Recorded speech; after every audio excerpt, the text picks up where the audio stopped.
कल जो तस्वीर सामने आई वो वाक़ई में चौंकाने वाली थी कज़ान से। जिस तरीके का अटैक अब यूक्रेन कर रहा है, क्या लग रहा है ये बाज़ी कुछ पलटती हुई नज़र आ रही है? रूस क्या कमज़ोर पड़ता हुआ दिख रहा है? देखिए, रूस के पास बहुत ताकत है। अगर अमेरिका के बाद कोई देश है शक्तिशाली हुँ, तो वो रूस है। और सिर्फ मिलिट्री पावर से जंग अब नहीं जीती जा सकती, ये भी तय हो गया है। हुँ, आप डिस्ट्रॉय तो कर सकते हो, लेकिन लोगों को आप के दिल और दिमाग को नहीं जीत सकते। और दूसरी बात ये कि अगर आपने जीत भी लिया है तो उस क्षेत्र को आप कंसोलिडेट अपनी वहाँ पे अमन शांति नहीं प्रोवाइड कर सकते। हुँ, दूसरी बात ये भी है कि प्रधानमंत्री मोदी ने एक चीज कही थी कि युद्ध का काल समाप्त हो गया। हमने ये देखा भी है कि अमेरिका न तो वियतनाम में कामयाबी पा पाया, न लाओस, कंबोडिया और ना ही अफगानिस्तान और इराक के अंदर। जी, हुकूमतें जरूर गिरा दी, लेकिन ये कि प्रो अमेरिकन रिजीम अभी तक नहीं बना पाए। हुँ, अ, रशिया के सामने भी इसी तरह की समस्या नजर आ रही है। रशिया की लड़ाई यूक्रेन से अकेले नहीं है, यूक्रेन के पीछे है पूरा यूरोपियन यूनियन और हुँ, अमेरिका। ये दोनों बहुत शक्तिशाली ग्रुपिंग्स हैं, बहुत पावरफुल, दुनिया की सबसे पावरफुल, दुनिया के सबसे रिचेस्ट स्टेट जो है वो उसको सपोर्ट कर रही है। इनकी कोशिश ये है कि अब युद्ध का स्तर बढ़ाने की, कि रशिया के अंदर डायरेक्ट लॉन्ग रेंज मिसाइल से अटैक करना, सिविलियन टारगेट को या मिलिट्री एसेट्स को डिस्ट्रॉय करना। तो ये चीजें हैं उनको लगता ऐसा है कि जैसे कि ये काफी ऑफेंसिव वेपन भी उनको मिल गए हैं जिनका वो अब इस्तेमाल कर रहे हैं। लेकिन ये भी है कि यूक्रेन के अंदर की हालत बहुत खराब, बहुत जी, कमजोर हो गया, इकोनॉमिकली बिल्कुल फेल्ड स्टेट है। हुँ, और अधिकतर लोग चाहते हैं कि वहाँ पे अमन शांति हो।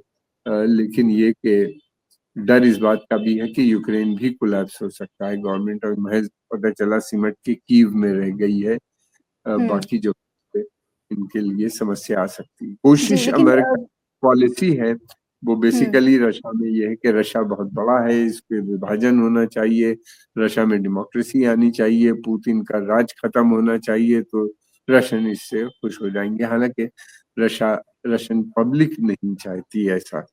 रशिया में पुतिन की अभी भी काफी सपोर्ट है। रशिया के जी, अंदर नेशनलिज्म बहुत डीप रूटेड है।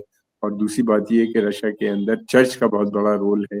इन दोनों की फिलहाल अभी तक तो सपोर्ट पुतिन को हासिल है, और जब तक ये रहेगी पुतिन को हटाना या रशिया को तोड़ना मुश्किल होगा। और डर इस बात का ये है कि कहीं ये वॉर न्यूक्लियर युद्ध में तो नहीं बदल जाएगी। अगर लगातार, जैसे कि रशिया बार बार कह रहा है कि अगर हमारे सिक्योरिटी और इंटीग्रिटी पे खतरा आया तो हम न्यूक्लियर वेपन का भी इस्तेमाल कर सकते हैं। जी, लेकिन जिस तरीके से तस्वीर बदली है कमर आगा सर, ये लग रहा है कि इसपे अमेरिका की बहुत बड़ी भूमिका है। बाइडेन जो हैं, वो अपने जाने से पहले सुनिश्चित कर दे रहे हैं यूक्रेन के लिए कि आपको वो एड मिलता रहेगा, मदद मिलती रहेगी। ट्रंप के आने के बाद तस्वीर कैसी होगी, ये भी देखना महत्वपूर्ण है। क्या लग रहा है ट्रंप इस युद्ध को रोक पाएँगे? एक बड़ा रोल वो निभा पाएँगे? अमेरिका के पूरे रोल को, पूरी भूमिका को ही आप इस युद्ध में कैसे देखते हैं? बड़ा मुश्किल होता है एक बार युद्ध शुरू हो जाए तो हुँ, उसको खत्म करना, इसलिए कि फिर बहुत सी ताकतें हो जाती है। अमेरिका में प्रेसिडेंट जो होता है वो कोई डिक्टेटर नहीं होता कि वो कह दे कि युद्ध समाप्त तो युद्ध समाप्त हो जाएगा। हुँ, हालांकि हुँ, प्रेसिडेंट ट्रम्प ने कहा है कि वो बहुत से जो डेमोक्रेटिक इंस्टीट्यूशंस हैं उनको बाईपास करके वो युद्ध को खत्म करने की कोशिश करेंगे। लेकिन दूसरी तरफ ये भी है कि जिस प्रकार के वीपन की सप्लाई ये कर रहे हैं जी, प्रेसिडेंट बाइडेन, और जिस तरीके से पैसे का सपोर्ट उन्हीं ने दिया है उसको, और फिर यही नहीं, वो पैसा उनको रशियन जो असेट्स हैं वहां पे अमेरिका के अंदर जो इन्वेस्टमेंट था उसका एक पार्ट उनको दिया जा रहा है। खासतौर से जो यूरोप में है या अमेरिका में है उसका पैसा जो है वो जेलेनिस्की की जो गवर्नमेंट है वहाँ के अंदर यूक्रेन में उनको काफी दे दिया गया है। तो देखिए, युद्ध जो है वो एक आदमी नहीं बल्कि अमेरिकन हित को देखते हुए लड़ा जाता है। अमेरिकन पॉलिसी ये है कि वो नहीं चाहते कि कोई भी देश जो है वो उनके मुकाबले में आए, कोई भी देश जो है वो अमेरिका का जो अमेरिका का जो यूनिपोलर सिस्टम है उसको चैलेंज करे। उनका कहना ये है कि जो भी करेगा हम उसको कंटेन पहले करते हैं, फिर उसके बाद उसके ऊपर रिजीम चेंज की बात करते हैं। तो जिस जिस देश ने किया हमने देखा कि उस देशों के अंदर बाद में अराजकता फैल गई। इसलिए कि रिजीम चेंज के मतलब ये होते हैं कि आर्म्स स्ट्रगल, आर्म्स युद्ध का डायरेक्टली या इनडायरेक्टली। तो वो बात जैसे सीरिया भी एक खत्म हो गया बिल्कुल, जिसे कहना चाहिए मुल्क ही टूटता जा रहा है सिर्फ इसलिए तो वो इजराइल अमेरिकन पॉलिसी के विरुद्ध था। इराक में भी रिजीम चेंज जो हुआ सद्दाम हुसैन का, वो इसलिए कि उनको डर था कि नेशनलिस्ट कहीं सत्ता में ना आ जाए उनके हटने के बाद। तो इस तरह से ये कर तो रहे हैं, लेकिन जी। क्या इन सफलता मिल पाएगी ये आने वाला समय बताएगा। लेकिन रशिया के लिए ये बहुत मुश्किल घड़ी है, इसलिए हुँ। कि जो वेपन सिस्टम है वो काफी डिस्ट्रक्टिव है, काफी दूर तक वो जाके टारगेट कर सकते हैं। और इसलिए जो काफी अब अभी तक ये केवल यूक्रेन के अंदर लड़ रहे थे, अब इन्हें इंटरनल सिक्योरिटी बनाने के लिए भी एक काफी बड़ी काफी पैसा लगाना पड़ेगा, जिसकी कमी उनके यहाँ नजर आती है क्योंकि उनकी इकोनॉमी समय बहुत कमजोर है। तेल के ऊपर ही बेसिकली वो निर्भर है।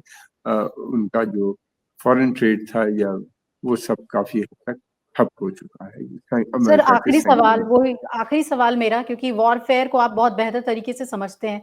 जिस ड्रोन का इस्तेमाल हुआ है, कामिज़ाने ड्रोन, जिसके बारे में बताया जा रहा है कि ये काफ़ी देर तक स्टे कर सकता है, और सबसे बड़ी बात कि इसे मार गिराया नहीं गया, जबकि अलर्ट मोड पे एक कंट्री है। आखिर कैसे इस तरीके के ड्रोन्स जो हैं वो घातक साबित हो रहे हैं? किस तरीके के टेक्नोलॉजी का, मॉडर्न आर्म्स अम्यूनिशंस का इस्तेमाल अब यूक्रेन कर रहा है, जो कि बहुत ही चैलेंजिंग हो रहा है रूस के लिए? नहीं, ये चैलेंजिंग सभी के लिए हो रहा है। ये मसला शुरू हुआ था ईरान से। ईरान ने सबसे पहले ये ड्रोन बनाए थे, सुसाइड ड्रोन से उसको वो कहते थे। और हुँ। वो आप उसमें ये वीपन भर के अम्यूनिशन भर के ये भेज देते थे, और जहाँ पे टारगेट होता था वहां पे जाके ये विस्फोट कर देता था। ये एक बम की शक्ल में बन जाता है और उसको ले जाके वो वहां पे गिरा के विस्फोट कर। तो ये एक समस्या बहुत से देशों के लिए, मैं तो हुँ। समझता हूँ न केवल रशिया बल्कि बहुत से देशों के लिए हो गया है।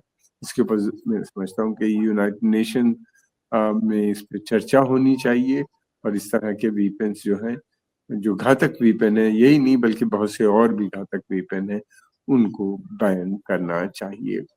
और ये होता इसको है कि इंटरसेप्ट नहीं किया जा सकता? जी। ये कामिज़ाने के बा ये एंटर कर गया, आपके इलाके में है, ये ड्रोन घूम रहा है, ये पता नहीं चल पाता किसी टेक्नोलॉजी से?